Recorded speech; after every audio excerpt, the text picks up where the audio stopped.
Caleb here with Sunfind Solar, a little PLC for an electric fence for the Northwest Territories. Thought you'd want to have a look. This is going to be sitting outside up in the Nahini National Park, and it's going to provide automated control of an electric fencer that's going to surround the perimeter of the camp.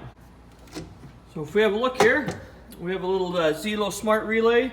It's just a Schneider PLC, a very basic one. We can turn the whole system on here with a switch. You can hear the external relay kick in. We can see our programming lines here. And we got, it's a 12 volt source, so it's just gonna run off a 12 volt battery bank and a 12 volt PV array. And then we are going to an external relay here as well. So, this unit's a couple $100, this is $23.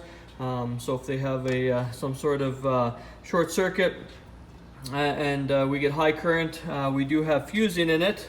There's a fuse tucked down in here, another one up here. But if we fry any equipment, we want to fry this $23 relay instead of this expensive PLC. So that's a little overview of this simple system.